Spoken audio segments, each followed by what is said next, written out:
The star died screaming. Elder still remembered that day, 47 years ago, when the sky turned white and the world began to end. He had been young then, barely past his nomming ceremony, standing in the crystal gardens with his clutch siblings. They had watched in wonder as their son's neighbor exploded in a brilliant flash that painted their green sky silver. The adults had celebrated. The cosmic light show would bring good fortune, they said. The old legends spoke of starfire as a blessing from the ancestors. They had danced and sung while death rained down on them at the speed of light. They had always been proud of their harmony with nature. Their cities grew rather than being built, shaped from living coral and guided vines. Their technology was biological, their ships grown in orbital nurseries, their computers made of modified neural tissue from willing creatures. They had never needed weapons because they had never known war.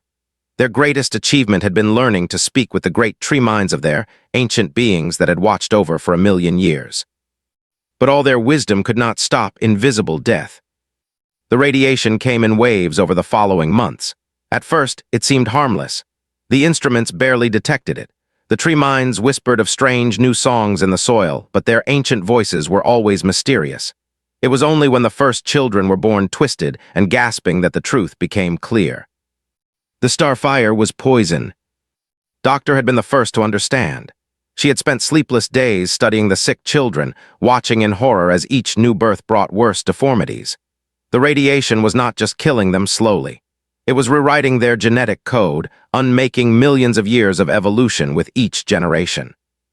Our children will not live to see 20 seasons, she had announced to the Global Council.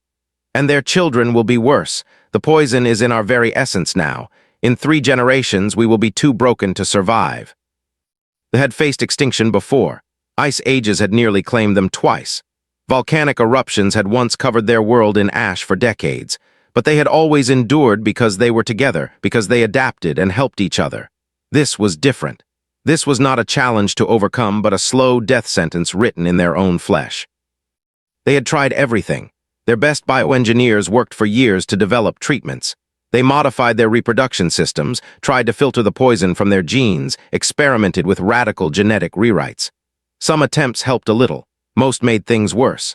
A few killed entire research teams when their modified cells turned cancerous and spread. The colonies had been their greatest hope. Explorers had seeded 13 worlds with their living cities over the past centuries. Perhaps some of them had been far enough away to escape the worst effects.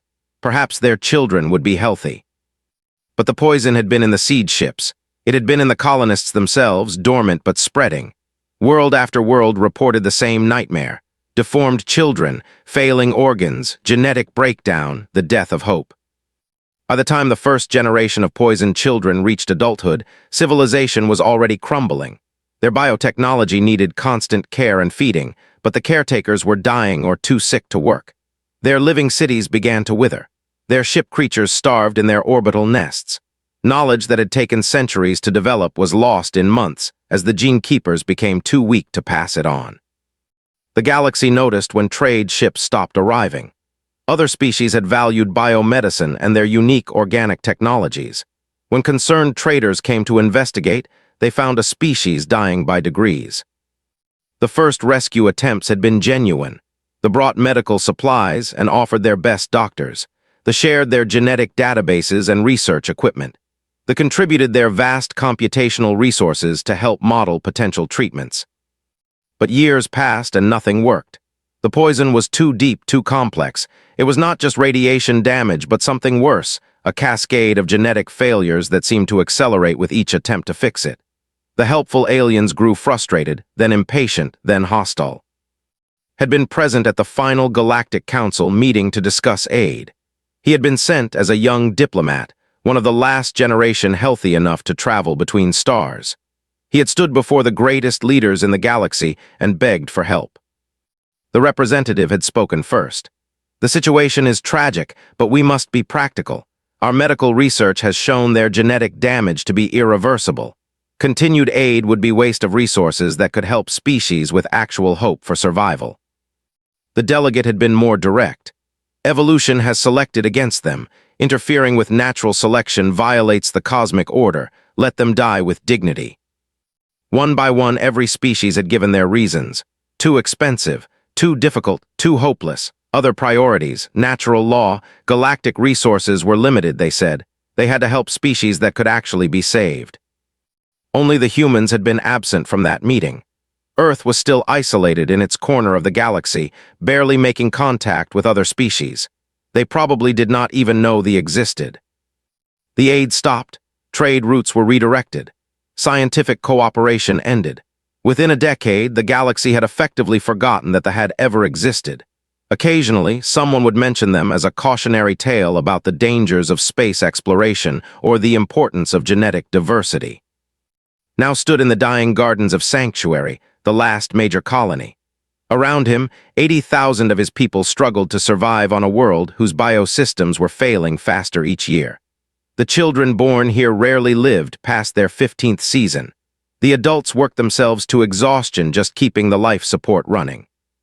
But they endured. They preserved what knowledge they could. They told the old stories to children who might not live to pass them on.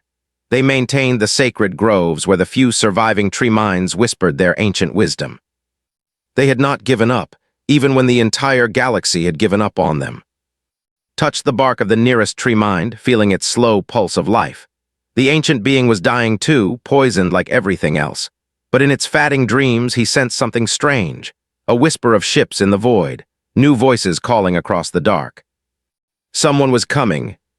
Captain had always hated routine patrol missions. The human Commonwealth Navy assigned these deep space surveys to map empty systems and check for navigation hazards, but mostly it was just empty void and dead rocks. 3 months into their current mission, her crew was getting restless and she was getting bored.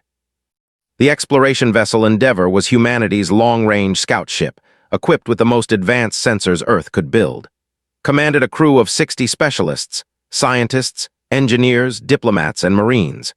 Their job was to push the boundaries of human knowledge and make contact with new species if they found any. So far, they had found nothing but asteroid fields and gas giants.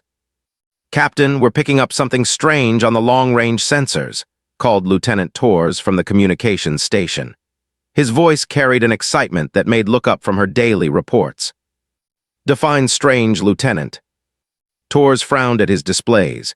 "It's a signal but not natural, definitely artificial, very weak like it's been broadcasting for a long time but the source is failing." Moved to stand behind his station. The signal pattern looked like a distress call, but the format was completely unknown. Any idea what species it might be from? "No match in our databases, Captain, but the mathematical structure suggests high intelligence. Whatever sent this understands physics and engineering." Dr. James, the ship's, pushed his way through the bridge crew to get a better look. "How long has it been transmitting?" "Based on the signal decay, I'd estimate at least 20 years, maybe longer. The source is definitely failing, though. We might be the first to detect it because we're the first to get close enough." Made her decision quickly. Discovery of a new species would make this entire boring mission worthwhile. Plot a course to the signal source, best speed. The Endeavour changed direction and pushed deeper into unexplored space. As they got closer, the signal grew stronger and more complex. Doctor worked with the linguistics team to decode it, while the engineering staff analyzed the technology behind the transmission. "Captain, I think we're looking at a genuine distress signal," announced after 6 hours of work. "The mathematical portions are coordinates and system specifications. The rest appears to be some kind of plea for help, repeated over and over." "Help with what?" His face was grim. "Medical emergency, mass casualties, population decline. They're asking for anyone who receives the signal to bring aid."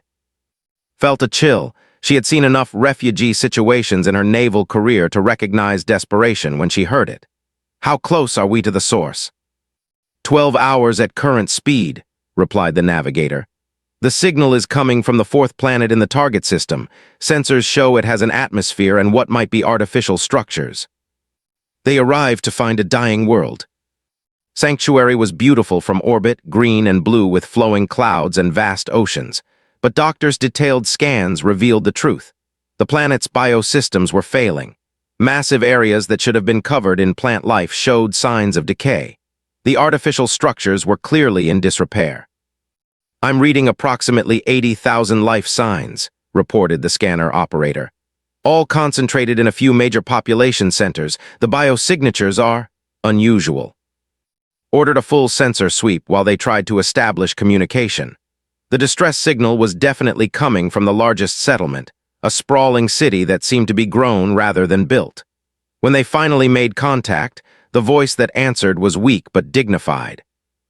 Unknown vessel, this is Elder of Sanctuary Colony.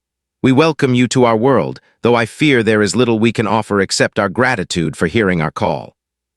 Stepped forward to the communication station. Elder, this is Captain of the human vessel Endeavor. We received your distress signal and came to offer assistance. What kind of help do you need?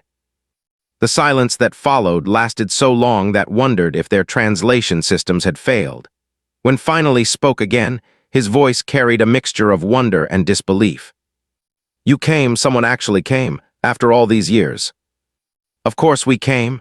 Your signal indicated a medical emergency. We have doctors and supplies aboard. May we send down a team to assess the situation? Another long pause.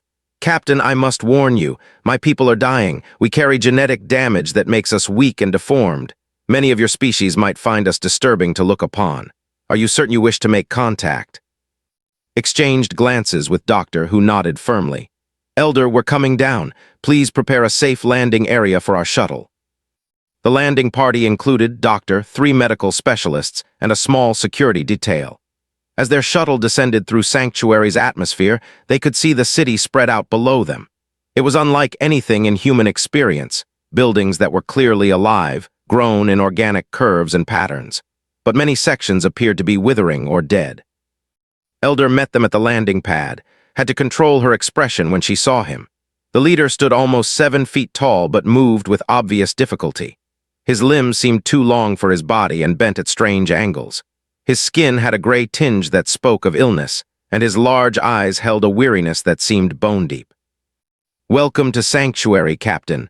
I am honored to meet humans for the first time, though I wish it were under better circumstances.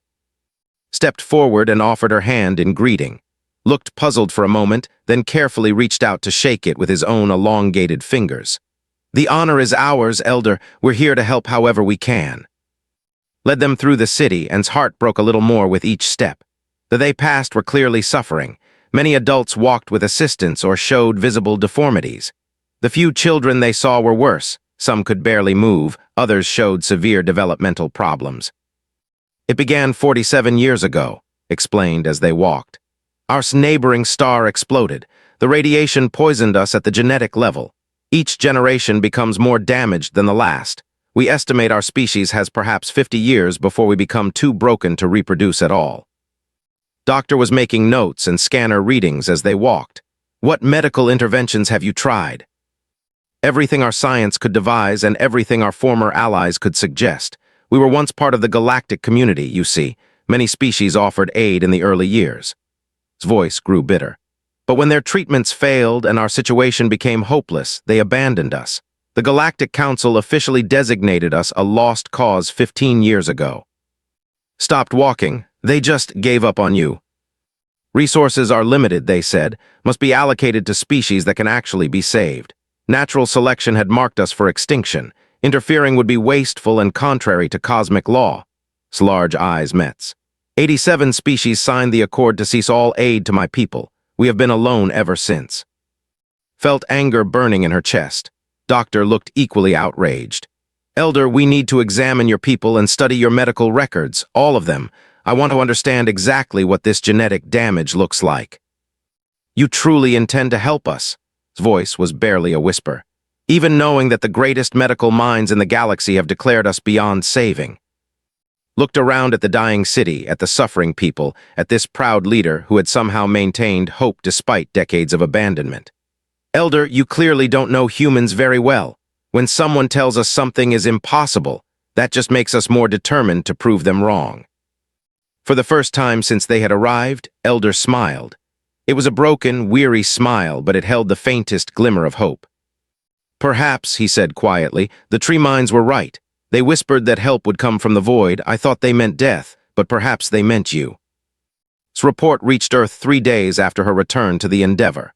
She had transmitted everything, medical scans, genetic data, historical records, and detailed documentation of this abandonment by the galactic community. She had also included her own strongly worded recommendation for immediate humanitarian intervention. The response was faster than she had expected. Within 48 hours, every major news network on Earth was broadcasting the story. Images of sick children filled screens across the planet. Medical experts explained the genetic damage in simple terms that made everyone understand the scope of the tragedy. Political commentators debated the galactic community's abandonment with growing outrage. But it was a single interview that changed everything. Dr. Sarah, Earth's leading geneticist, appeared on the morning news to discuss the medical situation. The interviewer asked if they could be saved.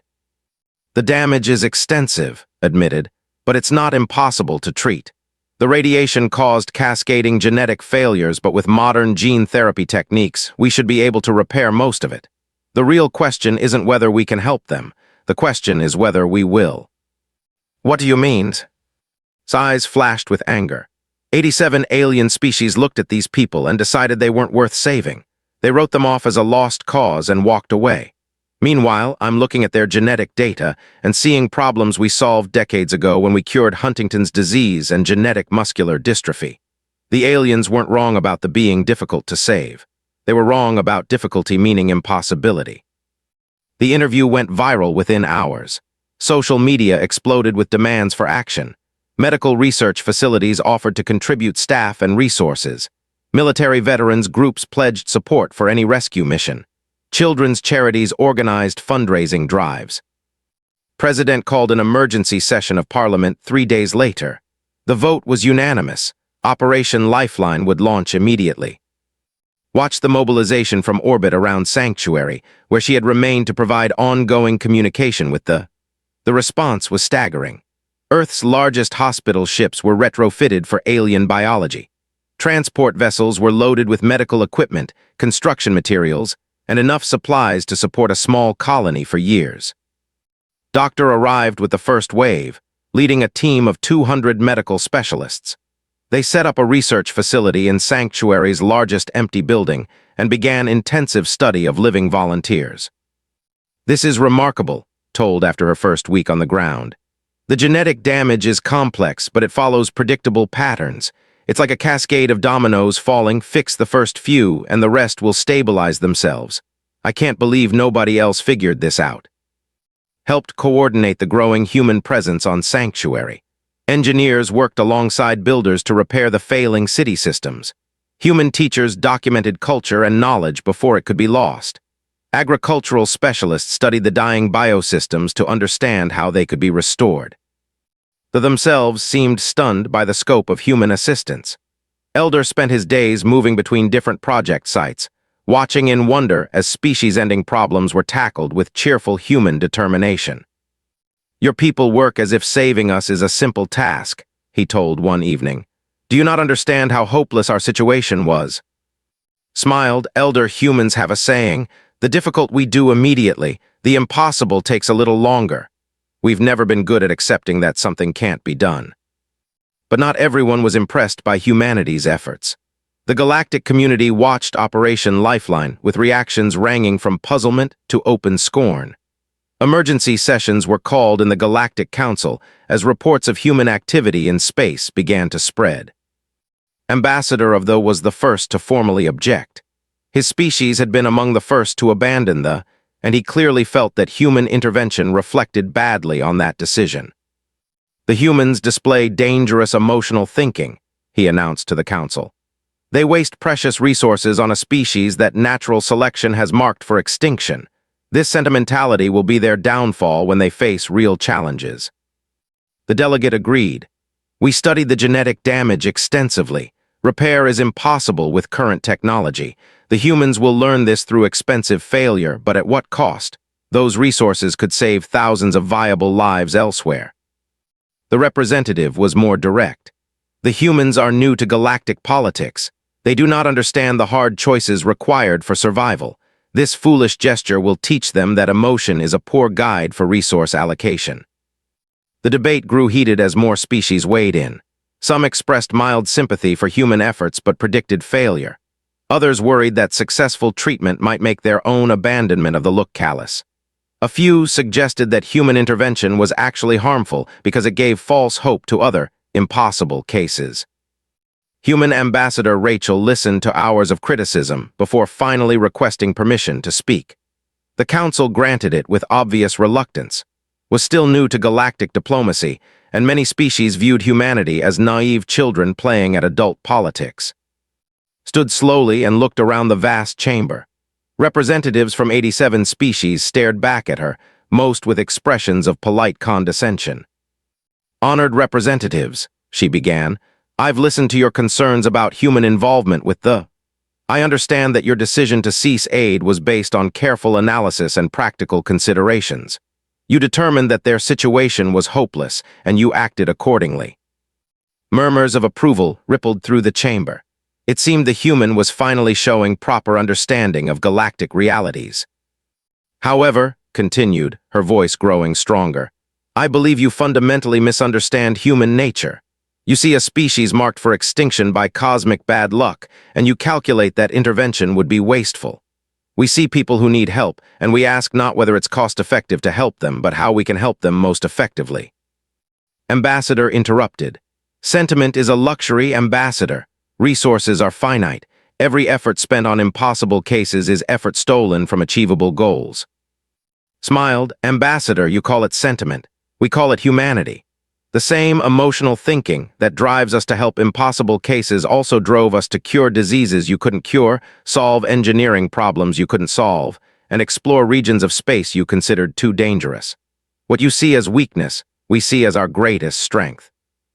The chamber fell silent, waited a moment before delivering her final words. The situation was never truly hopeless. It only appeared hopeless to species who gave up too easily.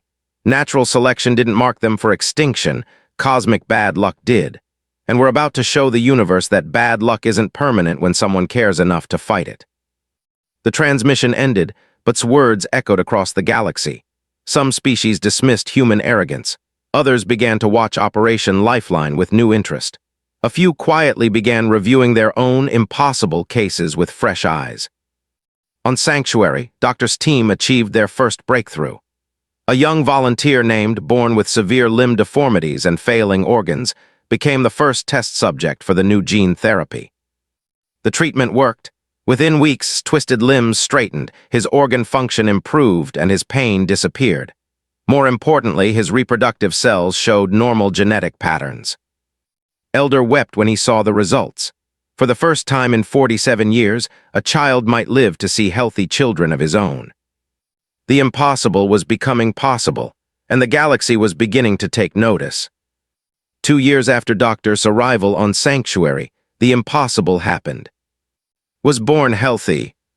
The infant emerged from her biowomb with straight limbs, clear eyes, and strong lungs that filled the medical center with her powerful cries. Her parents, both survivors of the genetic damage who had never expected to see healthy children, held her with shaking hands and tears streaming down their faces. Doctor ran the final genetic scans herself, checking and rechecking the results. The gene therapy had worked perfectly. Not only was free from the radiation-induced damage, but her reproductive cells carried no trace of the genetic cascade that had doomed previous generations. "She's completely normal," announced to the gathered crowd of humans, and "Her children will be healthy. Her children's children will be healthy. The genetic damage stops here." Watched from the observation gallery as Elder held the baby with trembling hands. The ancient leader had lived to see something he thought impossible. A child who might live past 20 years, who might have children of her own, who represented hope instead of despair. But the success had come at a terrible cost.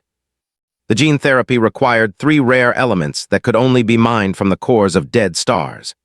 The extraction process was incredibly dangerous, requiring specially shielded ships and crews willing to risk exposure to radiation levels that could kill in minutes. Mining Ship 7 had been lost 3 months earlier. Captain Torres and his crew of 12 had pushed too deep into a collapsed star's gravity well, trying to extract enough rare metals to treat another 100 patients. The ship's shields had failed, and the crew had died trying to complete their mission. They had succeeded. The ore they gathered saved 96 lives before the ship was destroyed. had attended the memorial service on Earth via video link. Captain Tor's wife had spoken about her husband's determination to help people he had never met, belonging to a species he barely understood. The other crew families had echoed the same theme. They were proud of what their loved ones had died trying to accomplish. It had not been an isolated incident. 17 human lives had been lost in mining operations over the past year. Space accidents, equipment failures, and radiation exposure claimed crews who pushed the limits of safety to gather the materials needed for gene therapy treatments. Each death was mourned, but the operations continued. The galaxy watched with growing amazement. Species that had written off the as a lost cause now saw healthy children playing in rebuilt cities. Medical techniques that had seemed impossible were being performed routinely by human doctors working with volunteers. But it was the response that truly surprised everyone. Elder called to a private meeting 1 week after his birth. They met in the sacred grove where the few surviving tree minds still whispered their ancient wisdom. The enormous plants had been slowly dying from radiation poisoning, but human agricultural specialists had developed treatments that were helping them recover. "Captain, my people wish to share something with yours," said without preamble. "We have kept certain knowledge secret since our civilization began to fall, biotechnology that we thought would die with us, but your people have earned the right to this inheritance." Was puzzled, what kind of knowledge? Gestured to the tree mind beside them. The massive organism's bark began to glow softly and felt a strange tingling in her mind. Suddenly she could sense the plant's thoughts, vast, ancient, patient intelligence that had watched over this world for. Neural interface technology, explained. The ability to communicate directly with biological systems, to guide the growth of living buildings, to speak with evolved plants and animals, to integrate organic and mechanical systems at the cellular level. Gasped as the implications hit her. This technology could revolutionize human medicine, agriculture, and engineering. Why show me this now? Because your people have proven they can be trusted with power over life and death. You used your strength to help instead of to dominate. You sacrificed your own people to save ours. You saw value where others saw only burden. His large eyes were bright with emotion. "We offer this knowledge freely as payment for what you have given us, but more than that, we offer partnership." The formal agreement was signed 6 months later. The Human Alliance created joint research stations where the best minds of both species worked together. Human genetic engineering combined with biotechnology produced advances that neither species could have achieved alone. Doctor led the first successful project, a treatment for bone rot disease that had plagued their species for generations. The cure used human gene therapy techniques guided by biointerface technology. When news spread, requests for the treatment flooded in from across space. More breakthroughs followed rapidly. A solution for reproductive problems that had been causing their population to decline. A treatment for brain parasites that had reduced their computational abilities. Agricultural techniques that could restore dead worlds and create sustainable ecosystems in space habitats. Each success brought requests from species that had previously scorned human, emotionalism, and dismissed potential. The same governments that had voted to abandon the now sent urgent diplomatic missions requesting access to Human Alliance technologies. The response was polite but firm. All requests would be considered, but priority would be given to species that had supported humanitarian efforts and maintained diplomatic relationships with Alliance members. Former enemies would have to wait. Had been promoted to admiral and now commanded the entire human fleet in space. She stood on the observation deck of the new Joint Command Station, watching as bioships and human vessels worked together to escort supply convoys to other needy species. The station itself was a marvel of combined technology. Human engineering provided the structural framework and technological systems, while bioarchitecture created living walls that recycled air and water, produced food, and even provided beautiful decorative gardens. The result was a space habitat that felt more like a natural environment than an artificial construct. Doctor approached, carrying a data tablet filled with the latest research results. Her hair had gone gray during the intense work of the past years, but her eyes were bright with scientific excitement. "Admiral, you need to see this," she said, handing over the tablet. "The agricultural team just achieved something remarkable. They've developed plant varieties that can survive in space without life support, We could terraform dead worlds in decades instead of centuries. Studied the data with growing amazement. The applications are incredible. Every species in the galaxy will want this technology. That's the point. We've moved beyond just saving we're creating innovations that can help everyone. The knowledge we've gained here will benefit billions of lives across hundreds of worlds. Looked out at the busy traffic of ships around the station.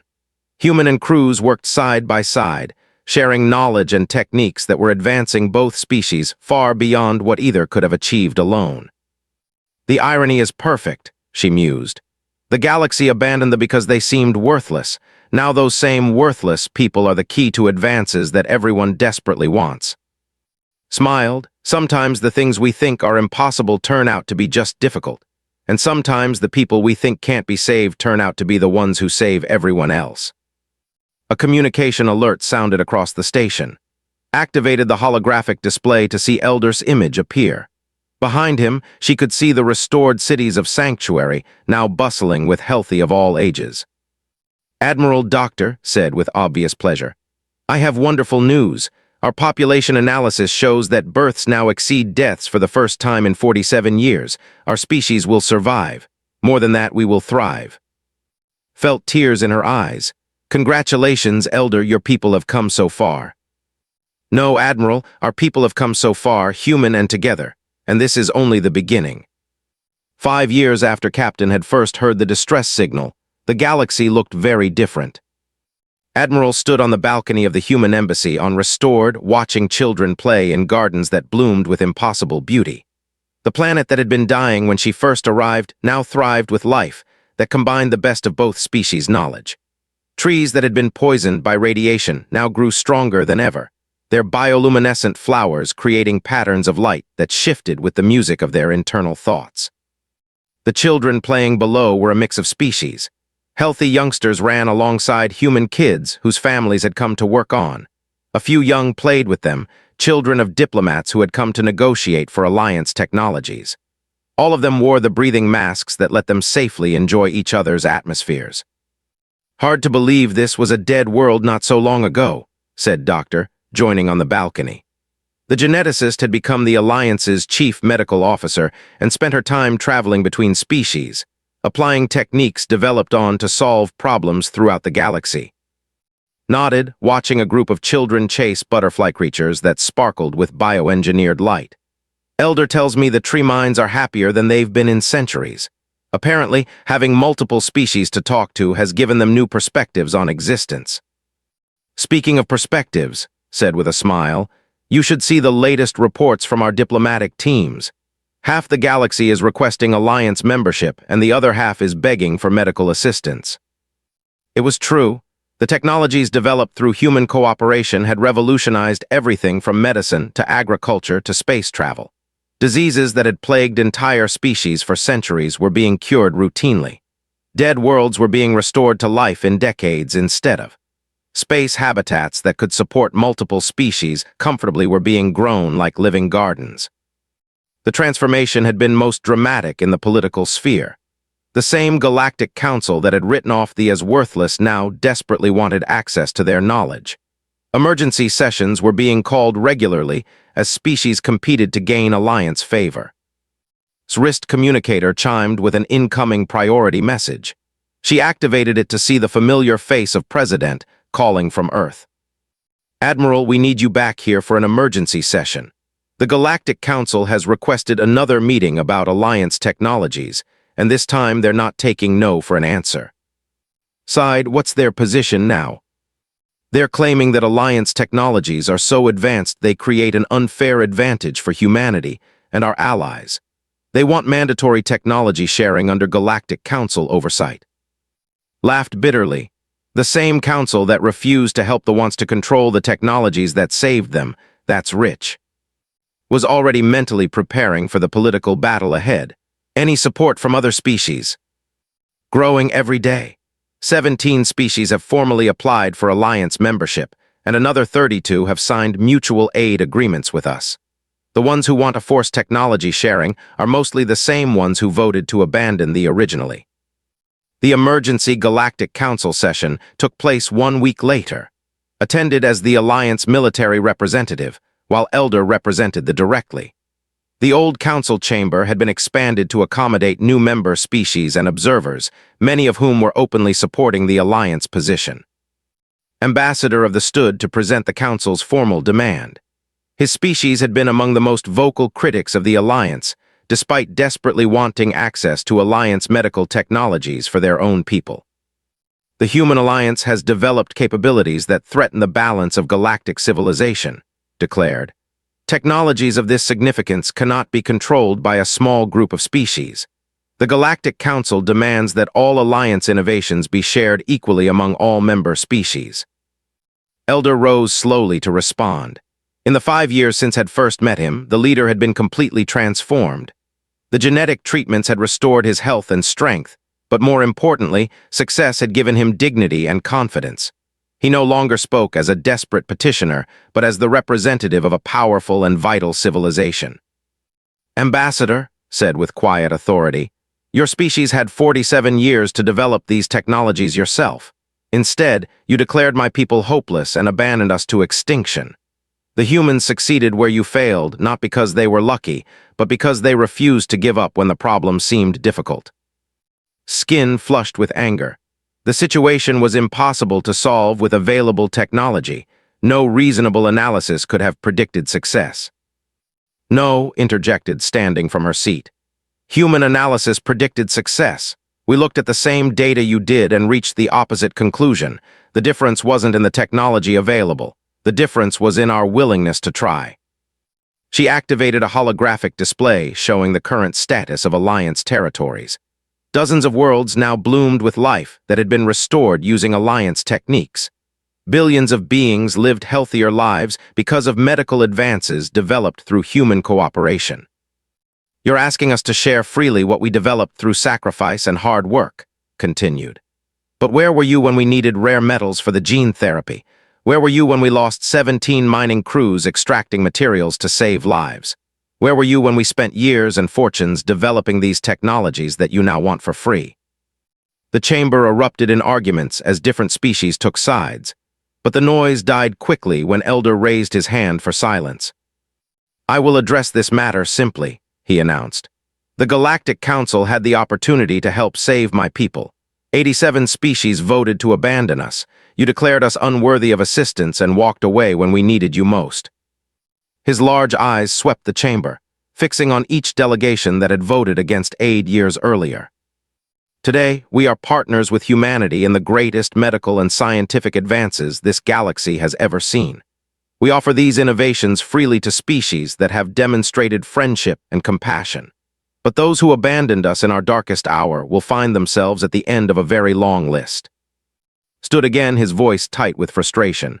You cannot hold past decisions against entire civilizations. Priorities change. Circumstances evolve. You are absolutely correct, replied with a slight smile. Circumstances do evolve. 5 years ago, you considered us worthless. Today, you consider our partnership with humanity essential to your own survival. Your priorities have indeed changed, but only because you need what we can provide. Watch the faces around the chamber as words sank in. Some showed anger, others embarrassment, a few genuine regret. But it was clear that the power dynamic had completely shifted. The species that had once dismissed these as evolutionary failures now depended on their knowledge for their own advancement. However, continued, we are not as callous as you were. We will consider aid requests from all species, including those who abandoned us. But priority will always go to those who showed compassion when it was difficult, who offered help when it was expensive, who saw value in preserving life even when it seemed hopeless. The formal vote was held 3 days later. The Galactic Council's demand for mandatory technology sharing was defeated by a margin of 3-1. 17 new species were formally admitted to alliance partnership agreements, while another 42 signed mutual aid treaties. Stood once again on her balcony, this time watching as construction crews put finishing touches on the new alliance headquarters. The building was a marvel of integrated architecture, combining human engineering with biotechnology to create something entirely new. Living walls processed waste and generated oxygen, while crystalline windows provided perfect climate control using only solar energy. A new message alert drew her attention. As she read it, felt the familiar mixture of excitement and determination that had driven her to answer the distress signal years before. The message was from captain of the exploration vessel Pathfinder. They had detected another distress signal from a previously unknown species. They were apparently dying from a plague that was wiping out their civilization. Their own medical science had failed. They had sent desperate calls for help throughout the galaxy. So far, no one had answered. Smiled as she composed her response. "Captain, this is Admiral. You are authorized to proceed to space with full humanitarian authority. Doctor's medical team will join you within 48 hours. Make contact and determine what assistance they need." She paused, then added a personal note. "Captain, you asked how we decide which species to help. The answer is simple: we help anyone who needs help. That's what makes us human." The transmission was sent, and watched as Alliance ships began moving toward their new mission. Human vessels carried medical supplies and research equipment.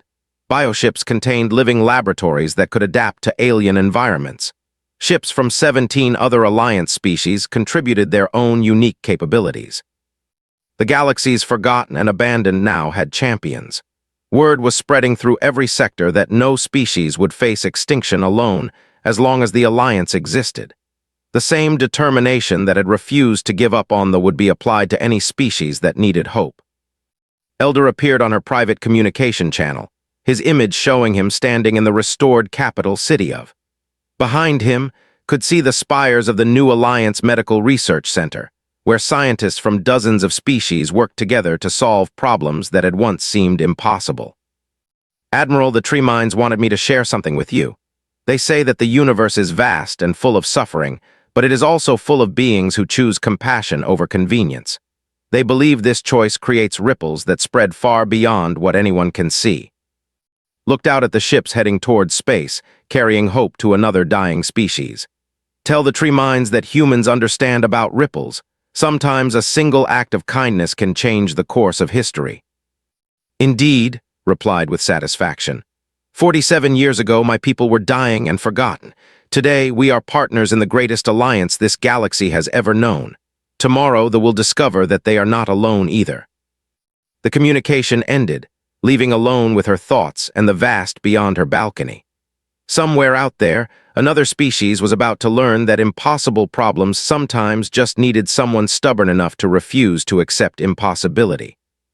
Humanity had found its purpose among the stars, not as conquerors or explorers, but as the species that answered when others called for help.